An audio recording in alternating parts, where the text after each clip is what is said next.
दोस्तों, रिजर्वेशन हमारे देश में बहुत ही हमेशा से एक हॉट टॉपिक रहा है, काफ़ी डिबेटेबल सब्जेक्ट रहा है। तो रिजर्वेशन अब तक हमारे देश में मिला करता था किसको? एससी एसटीज़ को एंड ओबीसीज़ को। एक जब ईडब्ल्यूएस कोटा आया, इकोनॉमिकली वीकर सेक्शंस को जब 10% रिजर्वेशन मिलना शुरू हुआ 2019 में, तो उस पे बहुत सारे पिटिशन सुप्रीम कोर्ट में गए कि इस रिजर्वेशन को, इस सिस्टम को, इसको अनकॉन्स्टिट्यूशनल डिक्लेयर किया जाए because it is the violative of the basic structure of the constitution of India.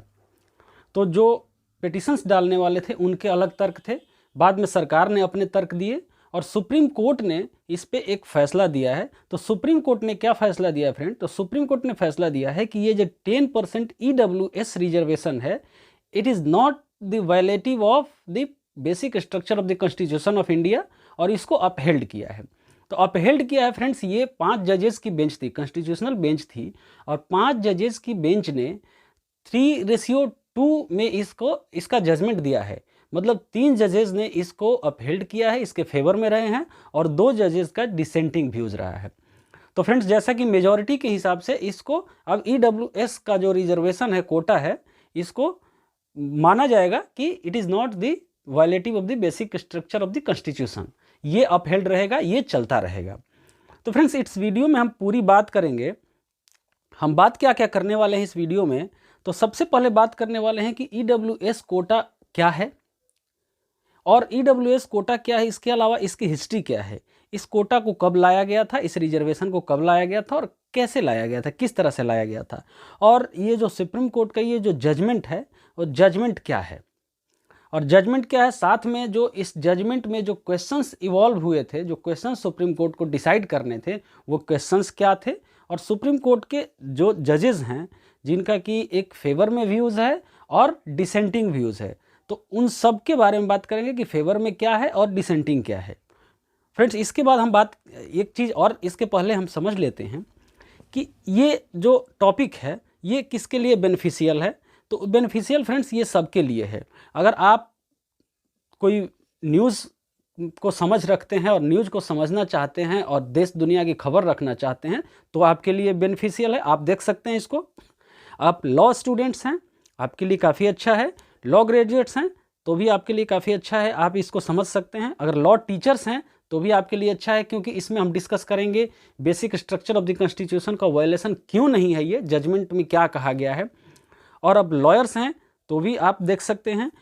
UPSC और बीपीएससी के जो स्टूडेंट्स हैं, जो प्रिपरेशन करते हैं, उनके लिए भी काफ़ी बेनिफिशियल रहेगा ये। जुडिशरी के प्रिपरेशंस के लोगों के लिए भी काफ़ी बेनिफिशियल रहेगा। और आप अगर पॉलिटिकल साइंस के स्टूडेंट्स हैं तो भी आपके लिए काफ़ी बेनिफिशियल है। तो फ्रेंड्स, वीडियो स्टार्ट करते हैं। Welcome to the legal literacy YouTube channel. Friends, आपका लीगल लिटरेसी यूट्यूब चैनल में स्वागत है। तो फ्रेंड्स, ईडब्ल्यूएस रिजर्वेशन क्या है? सबसे पहले ईडब्ल्यूएस का मतलब समझते हैं। ईडब्ल्यूएस का मतलब होता है इकोनॉमिकली वीकर सेक्शन। मतलब अब तक हमने सुना था सोशली एंड एजुकेशनली बैकवर्ड, ठीक है, शेड्यूल कास्ट, शेड्यूल ट्राइब, जो कि सोशली एससी बीसीज होते हैं, जो एसईबीसीज, ठीक है, socially and educationally backward classes. लेकिन इसके बाद एक आया इकोनॉमिकली वीकर सेक्शन। तो इकोनॉमिकली वीकर सेक्शन का कॉन्सेप्ट कब आया? तो फ्रेंड्स, सबसे पहले हम इसकी हिस्ट्री में जाते हैं। तो इसकी हिस्ट्री में जब जाते हैं तो सबसे पहले ये 2005 में एक कमेटी कंस्टिट्यूट की गई थी यूपीए गवर्नमेंट के द्वारा। मेजर जनरल जो रिटायर्ड एसआर सिन्हो के अध्यक्षता में एक कमेटी गठित की गई थी कि स्टडी करें कि ईडब्ल्यूएस जो इकोनॉमिकली वीकर सेक्शंस हैं उनके बारे में क्या किया जाए, उनको रिजर्वेशन किस तरह से दिया जाए, कि क्या मतलब उनकी स्थिति क्या है। ये जो इकोनॉमिकली वीकर सेक्शंस हैं वो other than the persons who are getting benefit of reservations, मतलब उसमें ओबीसी, एससी, एसटी जो ये हैं सोशली एंड एजुकेशनली बैकवर्ड, वो नहीं आएंगे। इस कमेटी ने जुलाई 2010 में उन्होंने अपना रिपोर्ट दिया। उसकी सिफारिश ये थी कि जो जनरल कैटेगरी के लोग हैं, अनरिजर्व कैटेगरी के लोग हैं, जो कि बीपीएल में आते हैं, उनको एक ईबीसी के रूप में उनको पहचाना जाए और उनको रिजर्वेशन की बात की गई थी। तो इसको ठंडे बस्ते में डाला गया था, वो आगे नहीं बढ़ा। फिर हुआ क्या फ्रेंड्स कि 2019 में जो हमारा आर्टिकल 15 एंड 16 है, तो फ्रेंड्स आर्टिकल 15 एंड 16 जो है ये बात करता है कि स्टेट कभी भी कोई भी डिस्क्रिमिनेशन नहीं करेगा किसी भी पर्सन से on the basis of race, religion, caste, creed, ठीक है। लेकिन उसमें स्टेट को कहीं पावर देता है कि जो educationally and socially backward class है उसके अपलिफ्टमेंट के लिए कुछ स्पेशल प्रोविजंस बना सकता है। तो उसमें इकोनॉमिकली वीकर सेक्शन के लिए कुछ नहीं था। जो socially and educationally weaker section है, बैकवर्ड है, उनके लिए तो था। तो इसमें क्या था कि जब इकोनॉमिकली वीकर सेक्शन के लिए कुछ स्पेशल प्रोविजन बनाना था, reservation is a special provision, तो वो बनाना था, तो उसके लिए आर्टिकल 15 और 16 को अमेंड करना पड़ता। तो आर्टिकल 15 एंड 16 में जो है वो 5 तक उनके क्लॉजेज हैं। तो छठा क्लॉज जोड़ा गया कि इकोनॉमिकली वीकर सेक्शंस के जो लोग हैं उनके लिए भी स्टेट को इनेबल किया गया, स्टेट को पावर दिया गया कि वो भी इसके लिए स्पेशल प्रोविजंस बना सकते हैं। और इसके बाद क्या किया गया, जब वो उनको पावर दे दिया गया, स्टेट को इनेबल कर दिया गया, तो उसके बाद 10% इकोनॉमिकली वीकर सेक्शन के लिए कोटा इंट्रोड्यूस किया गया। ये 103rd कॉन्स्टिट्यूशनल अमेंडमेंट से 103वां जो कॉन्स्टिट्यूशनल अमेंडमेंट एक्ट 2019 लाया गया था, उसमें आर्टिकल 15 एंड 16 को अमेंड किया गया, जिसमें कि आर्टिकल 15(6) और आर्टिकल 16(6), तो 6 नंबर का क्लॉजेज जोड़ा गया। तो उसमें एक 10% EWS कोटा इंट्रोड्यूस किया गया।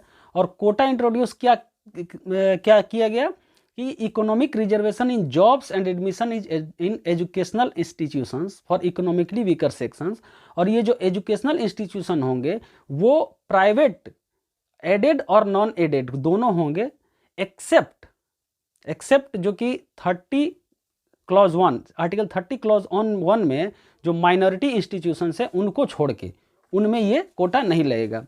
हर स्टेट्स को भेजा गया और स्टेट्स को भेजने के बाद जो जनवरी 2019 को department of personal and training ने एक सर्कुलर भेजा यूनियन मिनिस्ट्रीज को, डिपार्टमेंट्स को, कि 10% रिजर्वेशन प्रोवाइड करना है EWS को सेंट्रल गवर्नमेंट पोस्ट में, सर्विसेज में, एंड ये सभी रिक्रूटमेंट में इफेक्टिव होगा, जो कि फरवरी 1, 2019 से कोई भी रिक्रूटमेंट अगर होता है तो इसमें ये कोटा देना जरूरी है। तो इसके लिए फ्रेंड्स आता क्या है, इसके लिए आता है कि सबसे पहले बात करते हैं कि EWS कोटा में आएगा कौन। फ्रेंड्स जजमेंट पे हम बात करेंगे, थोड़ा आगे करेंगे और जजमेंट पे बात करेंगे। इसके पहले हम थोड़ा सा इसको समझ लें कि इसमें कौन कौन आता है। तो इसमें आते हैं वो ऐसे लोग जिनके परिवार की, फैमिली की इनकम 8 लाख से कम हो।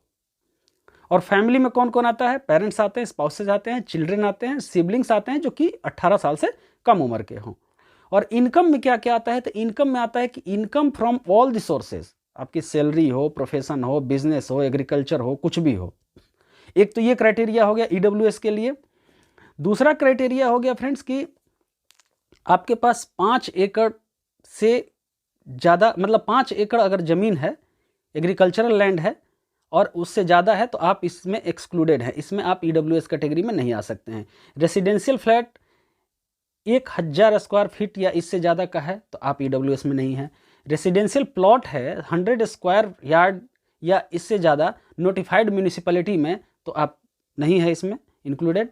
और रेसिडेंशियल प्लॉट 200 स्क्वायर यार्ड्स का है और इससे ज़्यादा है नॉन नोटिफाइड म्यूनिसिपैलिटीज़ में तो भी आप इसमें नहीं आते हैं। अब इसमें क्या आता है फ्रेंड्स, इसके बाद क्या होता है कि जैसे ही ये किया जाता है, जैसे ही ये अमेंडमेंट किया जाता है और ये सर्कुलर जारी होता है, वैसे ही इसको चैलेंज किया जाता है सुप्रीम कोर्ट में। इसको चैलेंज किया जाता है। चैलेंज किस बेसिस पे किया जाता है कि ये फ्रॉड ऑन कॉन्स्टिट्यूशन है, जो कि कॉन्स्टिट्यूशन के बेसिक स्ट्रक्चर को वायलेट करता है। अब किस केस में चैलेंज किया जाता है, तो चैलेंज सबसे पहले किया जाता है जनहित अभियान वर्सेज यूनियन ऑफ इंडिया, ठीक है। इसमें बहुत सारे कनेक्टेड मैटर्स जो है, बहुत सारे पिटिशंस, मतलब बाढ़ आ जाती है पिटिशंस का चैलेंज करने के लिए। पिटिशन में चैलेंज क्या किया जाता है, चैलेंज सबसे पहले किया जाता है कि validity of the constitutional amendment, 133वां जो कॉन्स्टिट्यूशनल अमेंडमेंट है उसकी वैलिडिटी को चैलेंज किया जाता है। अब उसको वैलिडिटी को चैलेंज किया जाता है और साथ में कहा जाता है कि economic reservation in jobs and education was proposed to be provided by inserting clauses 6 in article 15 and 16 of the constitution through the amendment passed by the amendment in January 19। तो ये जो है ये बेसिक स्ट्रक्चर को violet करता है। तो ये केस जाता है फ्रेंड्स 3 जजेस बेंच के पास, और 3 जजेस बेंच जो है वो 3 जजेस बेंच देखते हैं कि the matter includes interpretation of the constitution. ठीक है, कॉन्स्टिट्यूशनल मैटर है, कॉन्स्टिट्यूशन को देखना है कि कॉन्स्टिट्यूशन के बेसिक स्ट्रक्चर को वायलेट करता है कि नहीं, तो इसको कॉन्स्टिट्यूशनल बेंच के पास होना चाहिए। तो कॉन्स्टिट्यूशनल के बेंच के पास ट्रांसफ़र कर दिया जाता है, 5 जजेस बेंच बन जाती है। और 5 जजेस बेंच जब बन जाती है तो उन 5 जजेस बेंच में जस्टिसेस होते हैं फ्रेंड्स। जस्टिसेस होते हैं जो honourable chief justice U Lalit, justice S Ravindra Bhat और justice Dinesh Maheshwari, justice S B Pardiwala, J B Pardiwala और जस्टिस बेला एम त्रिवेदी। ये 5 जजेस की बेंच थी। और 5 जजेस की बेंच में मैं बता दूं आपको कि जस्टिस यू ललित और जस्टिस एस रविंद्र भट्ट इनका डिसेंटिंग व्यू था, और बाकी जो 3 जजेस हैं justice Dinesh Maheshwari, justice S B Pardiwala, justice Bela M Trivedi, इन्होंने इसको अपहेल्ड किया, इसके फेवर में किया, फेवर में जजमेंट दिया। अब इसके बाद क्या आता है फ्रेंड्स, अब आते हैं फ्रेंड्स, देखते हैं कि इशूज़ क्या थे जो इशूज़ रेज किए गए सुप्रीम कोर्ट के सामने। तो फ्रेंड्स इशूज़ जो रेज किए गए, तो सबसे पहला इशू था कि whether the 103rd constitutional amendment is violative of the basic structure for providing reservation solely on the basis of economic criteria. Friends ये कहना है कि सिर्फ और सिर्फ इकोनॉमिक क्राइटेरिया के बेसिस पे एक अलग से रिजर्वेशन दे देना किसी को, ये क्या violative of the basic structure of the constitution of India नहीं है? क्योंकि फ्रेंड्स इंदिरा साहनी का जो जजमेंट है, Indira Sahni and others versus the union of India, इसमें इंदिरा साहनी उस जजमेंट में कहा गया है कि economic weakness can not be the sole ground of the reservation. ठीक है, इसके लिए सोल ग्राउंड वो नहीं हो सकता है। और दूसरा इशू क्या था, whether the amendment is violative of basic structure for excluding the poor among the SC ST OBC categories from EWS quota. मतलब कि आप इकोनॉमिक वीकर सेक्शन के लिए जो रिजर्वेशन कर रहे हैं, आप मतलब जो भी इकोनॉमिकली वीक पर्सनस हैं उनके लिए आप रिजर्वेशन दे रहे हैं, तो इसमें से आप SC ST OBC के जो गरीब हैं उनको निकाल रहे हैं, एक्सक्लूड कर रहे हैं। और किस ग्राउंड पे एक्सक्लूड किया जा रहा है कि उनको पहले से ही रिजर्वेशन मिल रहा है। अब फ्रेंड्स जब पहले से ही रिजर्वेशन मिल रहा है तो उनको जैसे एक्सक्लूड करना, क्या ये violative of the basic structure of the constitution नहीं है? तीसरा इशू था फ्रेंड्स कि weather the amendment is violative of the basic structure for breaching the 50% ceiling limit. Friends जैसा कि आप सब लोगों को पता होगा कि रिजर्वेशन में सीलिंग लिमिट है 50%। सुप्रीम कोर्ट का जजमेंट है friends Indira Sahni and others versus the union of India में, कि सुप्रीम कोर्ट ने कहा था कि रिजर्वेशन का जो सीलिंग लिमिट है वो 50% से ज़्यादा नहीं हो सकता है। मतलब कोई भी स्टेट या सेंट्रल गवर्नमेंट 50% से ज़्यादा रिजर्वेशन को नहीं बढ़ा सकता है। लेकिन जो ऑलरेडी हमारा पहले से रिजर्वेशन था 49.5% अप्रॉक्स था, लेकिन इस जब 10% EWS के रिजर्वेशन आने के बाद हमारा रिजर्वेशन का जो वो बढ़ के कितना हो गया, 59% हो गया, 59.5% हो गया। तो ये क्वेश्चंस थे। एक क्वेश्चन और था फ्रेंड, जो कि अनएडेड जो स्कूल्स थे, प्राइवेट इंस्टीट्यूशंस थे, उसमें एडमिशन को लेके उनका कहना ये था कि आप हमारे यहाँ एडमिशन के लिए सिर्फ और सिर्फ मेरिट को हम क्राइटेरिया मानते हैं, और मेरिट के अलावा कोई और क्राइटेरिया हम पे थोपना हमारे राइट टू बिजनेस का वायलेशन है। एक चीज़ ये हो गया। तो फ्रेंड्स मामला गया 3 जजेस के बेंच के पास, ही हमने पहले डिस्कस कर लिया है, उसको फॉरवर्ड किया गया 5 जजेस बेंच के पास। और जो 5 जजेस बेंच ने ये सुना मामला, इन 5 जजेस बेंच में जो justice Dinesh Maheshwari, justice Bela M Trivedi and justice JB Pardiwala, इन्होंने फेवर में जजमेंट दिया, और जस्टिस CJ यू ललित और जस्टिस S रविंद्र भट्ट ने डिसेंटिंग व्यू दिया। अब व्यू इन लोगों का क्या था ये देखते हैं। तो व्यू था फ्रेंड्स कि मेजॉरिटी व्यू के हिसाब से अगर हम देखें तो अमेंडमेंट जो है बेसिक स्ट्रक्चर का वायलेटिव नहीं है किसी भी इशू पे। ठीक है, मेजॉरिटी व्यू में दिनेश माहेश्वरी और बेला एम त्रिवेदी और JB पारदीवाला ने क्या कहा कि जो रिजर्वेशन स्ट्रक्चर किया गया सिंगुलरली इकोनॉमिक क्राइटेरिया पे, ये बेसिक स्ट्रक्चर को वायलेट नहीं करता है। उन्होंने ये भी कहा कि that breach of 50% ceiling limit by EWS reservation does not violate basic structure. अब आता है फ्रेंड्स कि रिजर्वेशन इज कहा, उन्होंने क्या कहा एग्जैक्टली कि reservation is an instrument to affirmative action by state so as to ensure all inclusive approach. It is an instrument not only for inclusion of socially and educationally backward classes. इनका कहना था कि reservation एक ऐसा instrument है जो कि state को ये सभी को मतलब सबके वेलफेयर इंश्योर करने का ये एक इंस्ट्रूमेंट है, ठीक है, एक एक्शन है, एक्शन लिया जाता है स्टेट द्वारा। ये एक ऐसा इंस्ट्रूमेंट नहीं है जिससे कि सिर्फ सोशली और एजुकेशनली बैकवर्ड क्लासेस को ही इंक्लूड किया जाए। Reservation for EWS does not violate basic structure of account of 50% ceiling limit because ceiling limit is not inflexible. कहने का मतलब इनका ये था कि जो सीलिंग लिमिट है 50% का, उसका जो उसको जो बढ़ा दिया गया सीलिंग लिमिट से अब ऊपर जा रहा है जो रिजर्वेशन, वो बेसिक स्ट्रक्चर का वायलेशन नहीं है, क्योंकि ये बेसिक स्ट्रक्चर में आता ही नहीं है। ये इनफ्लेक्सिबल नहीं है, ये फ्लेक्सिबल है, इसको बढ़ाया घटाया जा सकता है। एक जजमेंट में सुप्रीम कोर्ट ने बोल लिया कि 50% से ज़्यादा नहीं होना चाहिए, मतलब ये basic structure of the constitution नहीं है। तो जस्टिस बेला एम त्रिवेदी ने अपने जजमेंट में क्या कहा कि the state has come out with amendment for advancement of EWS categories, ठीक है। The impugned amendment has to be treated as an affirmative action by the parliament for the benefit of EWS class. It cannot be said to be unreasonable classification. अब जैसे कि articles 15 and 16 में आपने देखा होगा, पढ़ा होगा कि रीजनेबल क्लासिफिकेशन कर सकता है स्टेट, ठीक है, रीजनेबल। तो यही जस्टिस बेला एम त्रिवेदी का कहना था कि ये अनरीजनेबल क्लासिफिकेशन नहीं है। जो इकोनॉमिकली वेकर सेक्शन को हम क्लासिफाइड किए हैं, इनके बेनिफिट के लिए ये लाया गया है स्टेट के द्वारा, ये अनरीजनेबल क्लासिफिकेशन नहीं है। Treating EWS as separate class would be a reasonable classification, ठीक है, just as equal as unequals can not be treated equally. कोई equal and unequal equally treat नहीं किया जा सकता। कहने का मतलब है कि कोई अगर पर्सन वीकर सेक्शन में आता है सोशली, एजुकेशनली, इकोनॉमिकली, और कोई पर्सन एफ्लुएंट सोसाइटी में है, उनको इक्वल ट्रीट नहीं किया जा सकता है, ठीक है। उनको इक्वली ट्रीट करना गलत है। Treating unequals equally violates equality under the constitution.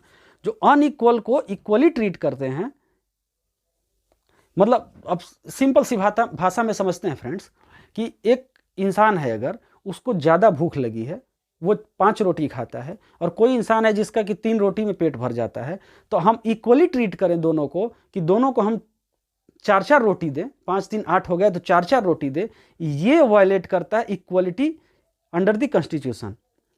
हमारा फोकस ये है कि जो इक्वलिटी ट्रीट करने का मतलब ये है कि हम दोनों को अपने हिसाब से उनको जितनी भूख है उतना दें। तो इसी तरह से अगर कोई बैकवर्ड क्लास है तो उसको अपलिफ्टमेंट के लिए हम रिजर्वेशन दे रहे हैं, मतलब ये इक्वलिटी का वायलेशन नहीं है। इक्वलिटी का वायलेशन तब होता है जब हम दोनों को समान प्रतियोगिता में बिठाते और समान रूप से उनको कम्पीट करने को बोलते। अब इसमें क्या कर रहा है कि the amendment creates a separate class of EWS. The classification of SCBCs can't be said as discriminatory और वायलेटिव ऑफ द कॉन्स्टिट्यूशन। अब एक सवाल जो ये था कि socially and educationally backward classes जैसे एससी, एसटी, ओबीसी के गरीब लोगों को हम इसमें इंक्लूड नहीं किए हैं, तो इसको डिस्क्रिमिनेटरी और वायलेटिव ऑफ द कॉन्स्टिट्यूशन नहीं कहा जा सकता है। ये था जो फेवर में व्यू था, ठीक है। अब डिसेंटिंग व्यूज़ में आते हैं कि क्या क्या बोला गया है। तो जो डिसेंटिंग व्यूज़ था friends, CJI U U Lalit and justice S Ravindra Bhatt का। उन्होंने कहा कि reservation on economic criteria is per se not violative. इनका कहना था कि रिजर्वेशन जो इकोनॉमिक क्राइटेरिया पे है वो अपने आप में वायलेटिव नहीं है, वायलेटिव ऑफ द कॉन्स्टिट्यूशन नहीं है। However, by excluding the poor among SC, ST, OBC from economically backward classes on the ground that they have enjoyed benefits, the 103rd amendment practises constitutionally prohibited forms of discrimination. इनका कहना था कि जो ये criteria है ये तो अपने आप में वायलेटिव नहीं है, लेकिन जो हम poor among SC, ST, OBC को एक्सक्लूड कर दिए हैं इसमें से, इस ग्राउंड पे कि उनको तो पहले से ही बेनिफिट मिल रहा है, तो ये जो है ये constitutionally prohibited form of discrimination को ये प्रैक्टिस करता है क्या, 103rd अमेंडमेंट। फिर उन्होंने कहा कि our constitution does not permit exclusion and this amendment undermines the fabric of social justice and thereby the basic structure. उनका कहना था कि हमारा कॉन्स्टिट्यूशन एक्सक्लूशन को परमिट नहीं करता है और ये अमेंडमेंट जो है ये हमारे सोशल जस्टिस के फैब्रिक को अंडरमाइन करता है, कम करता है, जो कि बेसिक स्ट्रक्चर का उल्लंघन है। ये अमेंडमेंट हमें deluding us to believe that, अब इनका कहना था कि ये अमेंडमेंट हमें विश्वास कराने की कोशिश कर रहा है कि जो सोशली और एजुकेशनली बैकवर्ड क्लास के लोग हैं जो कि बेनिफिट प्राप्त कर रहे हैं, तो वो बेटर प्लेस्ड पे हैं, उनको पूरा बेनिफिट मिल चुका है। This court has held that article 16(1) and 4 are facets of some equality principle. ठीक है, आर्टिकल 16(1) and 16(4) वो इक्वालिटी प्रिंसिपल के फेसेट्स हैं, इक्वालिटी प्रिंसिपल पे बेस्ड हैं। Characterisation of excluding the poor of SC/BCs is incorrect. इनका सिंपल यही कहना था कि जो SC/BCs हैं, socially and educationally backward classes के जो पुअर हैं, उनको करेक्टराइज कर देना, उनको एक्सक्लूड करना, ये गलत है। इन्होंने भी इस रिजर्वेशन को गलत नहीं बताया, लेकिन इस चीज़ को गलत बताया। फिर कहा कि what is described as benefits can't be understood as free pass. मतलब जो भी बेनिफिट किसी को मिल रहा है वो फ्री पास नहीं है। बेनिफिट मिलने का मतलब ये नहीं है कि वो बेटर प्लेस पे है। It is a compensatory mechanism to repair the exclusion is based on social origin which destroy the equality. ठीक है, अब जो एक्सक्लूसन है वो सोशल ओरिजिन के बेस पे वो इक्वालिटी को डिस्ट्रॉय करता है। तो सुप्रीम कोर्ट ने क्या कहा, फाइनल डिसीजन ये आया, सबने अपनी अपनी बात, अपना अपना जजमेंट दिया, और फाइनल डिसीजन ये आया कि सुप्रीम कोर्ट बेंच हैज़ 3:2 के मेजॉरिटी से ये अपहेल्ड कर दिया कि 103rd कॉन्स्टिट्यूशनल अमेंडमेंट जो है वो कॉन्स्टिट्यूशनली वैलिड है और कॉन्स्टिट्यूशन के किसी भी बेसिक स्ट्रक्चर को वायलेट नहीं करता है, और 10% जो रिजर्वेशन है EWS कोटा है ये बिल्कुल सही है। तो ये था फ्रेंड्स पूरा जजमेंट था, पूरा मैटर था, पूरा सब कुछ क्लियर हो गया होगा आई थिंक। इस पे फ्रेंड्स बहुत सारे आपको वीडियो मिलेंगे जो न्यूज़ मिलेंगे, लेकिन न्यूज़ के अलावा हमारा मकसद ये होता है कि हम लीगल नॉलेज आप पे इम्पार्ट करें, और हमारे लीगल नॉलेज का ये बिल्कुल मकसद नहीं होता है कि आप कोई प्रिपरेशन कर रहे हो या फिर जुडिशरी का प्रिपरेशन कर रहे हैं या फिर लॉ स्टूडेंट हो, लॉयर हो, तभी आप ये जानें। हमारा मकसद होता है, जैसा कि हमारे चैनल का नाम है लीगल लिटरेसी, तो लीगल लिटरेसी फॉर ऑल। आप चाहे किसी भी बैकग्राउंड के हों, आपको कुछ बेसिक लॉ, देश के बेसिक कानून आपको पता होने चाहिए। तो हमारा मकसद है फ्रेंड्स कि हम बेसिक कानून को लोगों तक पहुंचाएं, और ये एक ऐसा टॉपिक है कि आप किसी के पास भी पहुंचा सकते हैं, कोई भी इससे बेनिफिट उठा सकता है। तो फ्रेंड्स अगर हमसे काफ़ी लोग पूछते हैं कि कॉन्स्टिट्यूशन ऑफ इंडिया के लिए या फिर लॉ के लिए बेस्ट बुक्स कौन कौन सी हैं, तो फ्रेंड्स काफ़ी अच्छी अच्छी बुक्स का कलेक्शन मैंने किया है, और मैं सबका लिंक आपको अपने वीडियो के डिस्क्रिप्शन में दे दिया है।